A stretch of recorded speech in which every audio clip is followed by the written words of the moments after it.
High friends welcome to my channel. आज के हमारे video use of was were মানে ওয়াজ আর ওয়ারকে আমরা কিভাবে সেন্টেন্সে ব্যবহার করব, কখন ব্যবহার করব সেইটাই হচ্ছে আমাদের টপিক। আর সেটা ছোট বাচ্চাদের আমরা কিভাবে সেটাকে বোঝাবো। ভিডিও শুরু করার আগে বলি, যদি আমার ভিডিওগুলো তোমাদের ভালো লাগে তাহলে প্লিজ চ্যানেলটা সাবস্ক্রাইব করো, একটা লাইক করো, শেয়ার করো, কমেন্ট করতে ভুলো না কিন্তু। চলো ভিডিও শুরু করা যাক। ইউজ অফ ওয়াজ ওয়ার মানে ওয়াজ ওয়ার আমরা কোথায় ব্যবহার করব আর কিভাবে বুঝবো যেটা কোথায় ব্যবহার হবে।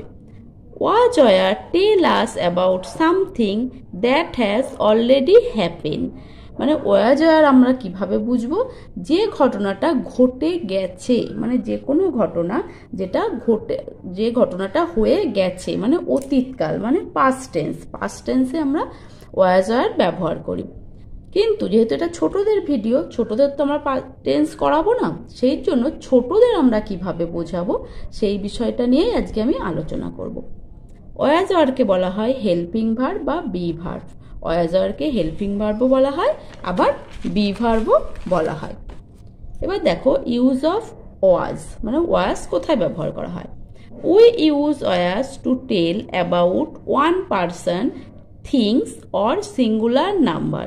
আমরা ওয়াজ কোথায় ব্যবহার করব, কোনো একজনকে বোঝালে সেখানে, বা কোনো সিঙ্গুলার নাউনকে বোঝালে মানে সিঙ্গুলার অবজেক্ট বা সিঙ্গুলার নাউনকে বোঝালে তারপরে আমরা ওয়াজ ব্যবহার করব। তাহলে ওয়াজ কোথায় বসবে, আই, হি, শি, ইট এবং সিঙ্গুলার নাউন মানে কোনো কিছু নাম বোঝালে কিন্তু সেই নামটা সবসময় একজন হতে হবে বা একটা হতে হবে, তাহলেই সেটা সিঙ্গুলার নাউন আর তার উপরে ওয়াজ বসবে। তাহলে ওয়াজ কোথায় কোথায় বসবে, আই, হি, শি, ইট এবং সিঙ্গুলার নাউনের পরে সবসময় ওয়াজ বসবে। এবার কতগুলো এক্সাম্পল দেখো। আই ওয়াজ হ্যাপি, তাহলে আয়ের পরে ওয়াজ বসেছে। He was too slow, she was beautiful, it was mine, my mother was cooking food, Ram was a teacher. দেখো এখানে মাই মাদার কি singular noun, Ram singular noun মানে কোনো কিছুর নাম বোঝাচ্ছে, আর মাই মাদার মানেও একজন আর রাম মানেও একজন। তাহলে এখানে সিঙ্গুলার নাউন, তাই তার উপরে ওয়াজ বসেছে। আর আই, হি, শি, ইট এগুলোর পরে তো ওয়াজ বসেই। এবার দেখব were. We use were to tell about more than one person, thing or plural object মানে ওয়ার কোথায় বসবে, একের বেশি কোনো জিনিসের নাম বোঝালে তখন ওয়ার বসবে। আর প্লুরাল অবজেক্ট বা প্লুরাল নাউনের পরে সবসময় মানে একজনের থেকে দুজন তিনজনের নাম বোঝালে তখন সেখানে ওয়ার বসবে। তাহলে ওয়ার কোথায় বসে, ইউ, উই, দে আর প্লুরাল নাউন এরপরে সবসময় ওয়ার বসে। এবার দেখো কটা example. You were sad, she were at the school, they were friends এগুলোর পরে তো সবসময় ওয়ার বসে। এবার দেখো Ram and Shyam were best friend, Ram and Shyam best friend. এখানে কি রাম এবং শ্যাম দুজনের নাম বোঝাচ্ছে মানে হচ্ছে প্লুরাল নাউন, তাই এরপরে সবসময় ওয়ার বসেছে। এইবার ছোট বাচ্চাদের যে কোনো টপিক নিয়ে শুধু আলোচনা করলে তো হবে না, তাদের ভালো করে মাথার মধ্যে তাদের ঢুকিয়ে দিতে হবে। তাহলে এটা আমরা কিভাবে করতে পারবো, তাদের যদি আমরা বেশি করে প্র্যাকটিস করাই সেইভাবে করতে পারবো। এইবার দেখো প্র্যাকটিস আমরা ছোট বাচ্চাদের কিভাবে করাবো।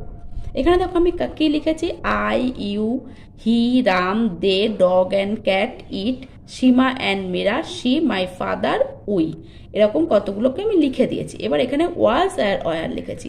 এবার আয়ের সাথে কি বসবে, ওয়াজ, তাহলে I was, you were, he was, Ram was, they were, it was, Seema and Meera দুজন তাই were, she was, my father একজন তাহলে was, we were, dog and cat were. এইভাবে যদি আমরা বাচ্চাদের করাই তাহলে কি হবে, ওদের মাথার মধ্যে এটা খুব ভালো করে ঢুকে যায়। এইবার তারপরে হচ্ছে ইউজ ওয়াজ ওয়ার, এখানে ফিল ইন দ্য ব্ল্যাঙ্কস দিয়েছি। তাহলে আয়ের পরে কি বসে, ওয়াজ, তাহলে ওরা লিখবে এখানে আই ওয়াজ, হি এর পরে কি বসে was, he was, she was, a man was, the boys, boys কি অনেকগুলো ছেলেকে বোঝাচ্ছে, সেই জন্য এখানে বসবে ওয়ার। এইভাবে ফিল ইন দ্য ব্ল্যাঙ্কস ওদের এইভাবে প্র্যাকটিস করাতে হবে, তাহলে কি হবে ওদের মাথার মধ্যে ঢুকে যাবে। আর একটা দেখো কি করেছি, টিক দ্য কারেক্ট সেন্টেন্স। এখানে কি দিয়েছি, my mother was ill, my mothers were ill. তাহলে মাই মাদার মানে একজন মাকেই তো বোঝাচ্ছে, তা মাই মাদার মানে সিঙ্গুলার নাউন, তাহলে my mother was ill, R my mother ওয়ারটা তাহলে হবে না, তাহলে যেটা ঠিক কারেক্ট সেটা তো এখানে রাইট চিহ্ন দিতে হবে।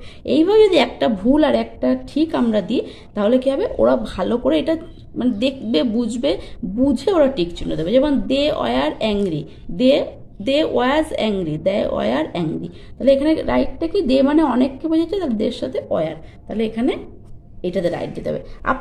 তোমরা এটা এরম করেও করতে পারো, যে যেটাতে ভুল সেটাকে ক্রস চিহ্ন দাও, সেটাভাবেও করতে পারো, সেইভাবেও করানো যায় ওদের। এইভাবে বারবার প্র্যাকটিস করলে কি হবে, ওদের মাথার মধ্যে এমনিতেই ঢুকে যাবে, ওরা আর কখনো ভুল করবে না। আজকে ভিডিওটা এইটুকুই।